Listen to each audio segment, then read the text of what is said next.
51वां प्रश्न है, नीचे दिए गए विकल्पों में से राष्ट्रवादी समाचार पत्रों द हिंदू, केसरी, बंगाली हिंदुस्तानी, सुधारक के संपादकों के नामों का सही संयोजन ज्ञात कीजिए।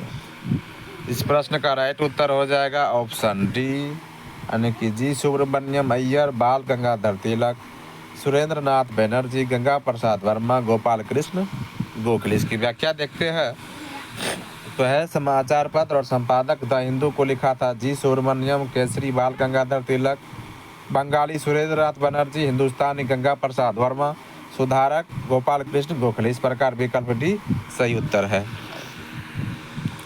अब आगे बढ़ते हैं और अगला प्रश्न है 152वां नंबर का कि स्वराज मेरा जन्म सिद्ध अधिकार है, मैं इसे पाकर रहूँगा, किसने कहा था? तो ऑप्शन सी हो जाएगा।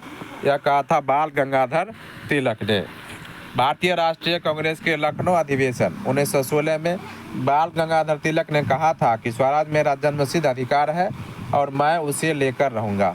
तिलक राजनीतिक उग्रवाद तथा आक्रामक राष्ट्रवाद में विश्वास करते थे। इस अधिवेशन में उग्रवादियों की पुनः कांग्रेस में वापसी हुई तथा तिलक एवं एनी बेसेंट के प्रयासों से कांग्रेस तथा मुस्लिम लीग के बीच समझौता हुआ। यह समझौता लखनऊ समझौता या कांग्रेस लीग समझौता के नाम से भी प्रसिद्ध है। अगला प्रश्न 153 नंबर का कि स्वराज मेरा जन्मसिद्ध अधिकार है और मैं इसे लेकर रहूँगा, किसने कहा था? तो ऑप्शन सी हो जाएगा। यह कहा था बाल गंगाधर तिलक ने। भारतीय राष्ट्रीय कांग्रेस के लखनऊ अधिवेशन 1916 में बाल गंगाधर तिलक ने कहा था कि स्वराज मेरा जन्मसिद्ध अधिकार है और मैं इसे लेकर रहूँगा। इस अधिवेशन में उग्रवादियों की पुनः कांग्रेस में वापसी हुई तथा तिलक एवं एनी बेसेंट के प्रयासों से कांग्रेस तथा मुस्लिम लीग के बीच समझौता हुआ। यह समझौता लखनऊ समझौता या कांग्रेस लीग समझौता के नाम से भी प्रसिद्ध है। अगला प्रश्न 154 नंबर का कि भारतीय क्रांति की जननी किसे कहा गया है? तो ऑप्शन इसका डी हो जाएगा, मैडम भिकाजी रुस्तम कामा। मैडम कामा का जन्म 24 सितंबर 1861 को हुआ था। उनके माता पिता पारसी थे। सोहराबजी प्रेमजी पटेल उनके पिता थे। उनका विवाह रुस्तम के आर कामा से हुआ जो वकील और सामाजिक कार्यकर्ता थे। मैडम कामा ने राष्ट्रीय आंदोलन के महान अग्रणी भारतीय नेता दादा भाई नौरोजी की निजी सचिव के रूप में सेवा की। बाद में वे कुछ देशभक्त विद्यार्थियों एवं यूरोपीय बौद्धिक लोगों के संपर्क में आकर स्वतंत्रता आंदोलन से जुड़ गई। 22 अगस्त 1907 को जर्मनी के स्टुटगार्ट में आयोजित अंतर्राष्ट्रीय सोशलिस्ट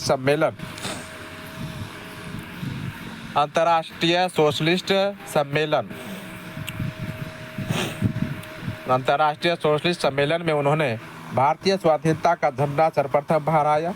यहाँ फहराया गया यह झंडा कलकत्ता झंडे का परिवर्तित रूप था। इन्हें भारतीय क्रांति की मां यानी कि मदर ऑफ इंडियन रिवॉल्यूशनरी कहा जाता है।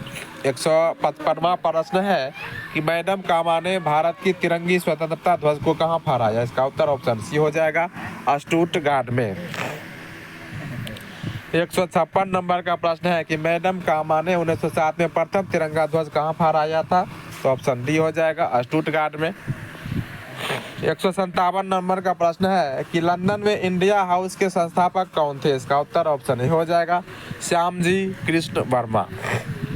फरवरी 1905 में लंदन में श्यामजी कृष्ण वर्मा ने इंडियन होम रूल सोसाइटी की स्थापना की। इन्होंने इंडिया हाउस की भी स्थापना की थी। यहाँ से एक समाचार पत्र सोशियोलॉजिस्ट का प्रकाशन भी प्रारंभ किया गया। लंदन में सरकारी तंत्र के विशेष सक्रिय होने के कारण श्याम जी यहाँ से पेरिस और अंततः जेनेवा चले गए। अगला प्रश्न 158 नंबर का कि बंग भंग के बाद कौन सा आंदोलन शुरू हुआ था? तो ऑप्शन बी हो जाएगा, स्वदेशी आंदोलन। ब्रिटिश सरकार ने 20 जुलाई 1905 को बंगाल विभाजन के निर्णय की घोषणा कर दी। 7 अगस्त 1905 को कलकत्ता के टाउन हॉल में एक ऐतिहासिक बैठक में स्वदेशी आंदोलन की विधिवत घोषणा कर दी गई। इसमें ऐतिहासिक बहिष्कार प्रस्ताव पारित हुआ। इसी के बाद से बंगाल के विभिन्न क्षेत्रों में बंग भंग विरोधी आंदोलन औपचारिक रूप से एकजुट होकर प्रारंभ हो गया। 16 अक्टूबर 1905 को बंगाल विभाजन प्रभावी हो गया था।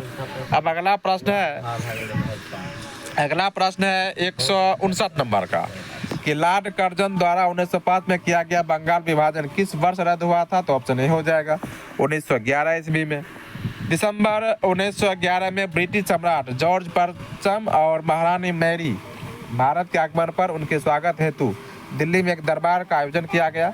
दिल्ली दरबार में ही 12 दिसंबर 1911 को सम्राट ने बंगाल विभाजन को रद्द घोषित किया। साथ ही कलकत्ता की जगह दिल्ली को भारत की नई राजधानी बनाए जाने की घोषणा की।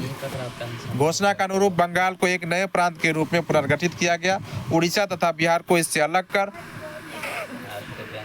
दिया गया।